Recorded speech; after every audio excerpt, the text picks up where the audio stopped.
Posible nga bang mabuntis muli ang isang buntis? Ang sagot, oo, pero napakapabihira. Ano nga ba ang rare condition na to na tinatawag na superfetation?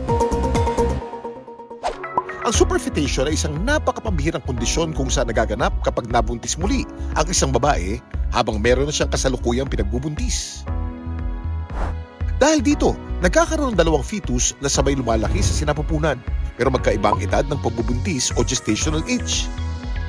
Superfetation is buntis ka na, so you're pregnant, diagnosed to be pregnant, and then nabuntis ka pa ulit. So, it's a pregnancy in an existing pregnancy. Sa normal na pagbubuntis, may mga natural na mekanismo ang katawan na pumipigil sa panibagong pagbubuntis. Una, humihinto ang paglalabas ng panibagong egg o ovulation. Pangalawa, nabubuo ang mucus plug sa cervix na nagsisilbing harang upang hindi madaling makapasok ang sperm sa matres. At panghuli, nagbabagong lining ng matres upang suportahan ang kasalukuyang embryo at hindi na tumanggap ng panibagong implantation. Para mangyari ang superfetation, kailangan malampasan ang lahat ng natural na mekanismong ito. Ibig sabihin, sa superfetation, kailangan pang muling maglabas ng egg ang ovary.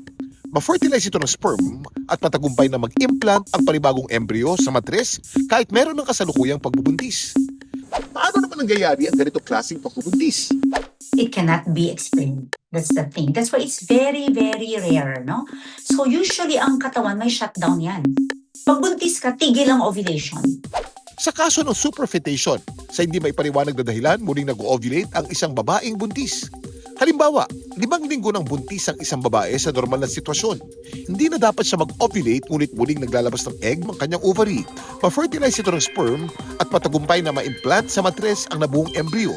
Maaring mangyari ang superfetation.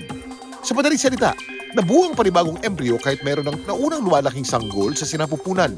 Dahil dito, dalawang fetus ang sabay na lumalaki sa iisang matres. Ngunit magkaibang kanilang gestational age o edad ng pagbubuntis. Gaano nga ba ka-rare ang superfetation pregnancy? I haven't seen one kasi first nga, mahirap siya i-document. Very rare nga yung superfetation, almost zero ang chance. Isipin mo na twins to, mabagal lang ang growth ng isa. So the measurement is, the age of the baby is based on the measurement, but again, the chances is almost zero. Kaya documented case is around 10 lang. Ayon sa mga eksperto, karamihan sa mga dokumentadong kaso ay may kaugnayan sa Assisted Reproductive Technology o ART. Gayunpaman, napakapambihira pa rin ang superfetation kahit sa mga babaeng sumasailalim sa ART. Mas karaniwan kasi itong nangyayari sa ilang hayop gaya ng mga rodent, maliit na mammal, at ilang uri ng isda. May pinagkaiba nga pa ito sa pagbubuntis ng kambal. Bagamat parehong may dalawang sanggol na sabay na lumalaki sa sinapupunan at kadalasang sabay ding pinapanganak, magkaibang twins at superfetation. Sa twin pregnancy, sabay nabubuo ang dalawang embryo sa isang menstrual cycle. Samantala, sa superfetation, magkaibang panahong nabubuo ang dalawang embryo, kaya magkaiba rin ang kanilang gestational age o edad ng pagbubuntis. Kaya sa teknikal na pananaw ng medisina, hindi tinuturing na kambal ang mga sanggol na bunga ng superfetation. Kung rare ang superfetation pregnancy, delikado ba ito? Sa superfetation, dalawa na lang yung anak mo.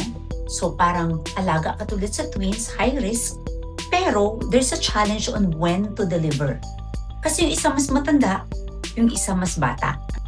Ayon kay Dr. Siki Yang, hanggat maaari, hinihintay na umabot sa humigit kumulang 38 hanggang 39 weeks ang naunang nabuong sanggol. Sa panahong ito, ang ikalawang sanggol ay maaring nasa 35 hanggang 37 weeks na rin ang pagbubuntis. Itong edad na karaniwang may mataas na chance na mabuhay sa labas ng sinapupunan. Kaya naman napakahalaga ng regular na prenatal check-up, tamang nutrisyon, at mahigpit na paggabay ng ubigay. Ang layunin ng mga doktor ay mailuwal ng ligtas ang parehong sanggol at mapanatiling malusog ang kanilang ina. Laging tandaan, importante ang may alam. Ito po si Kuya Kim para sa GMA News.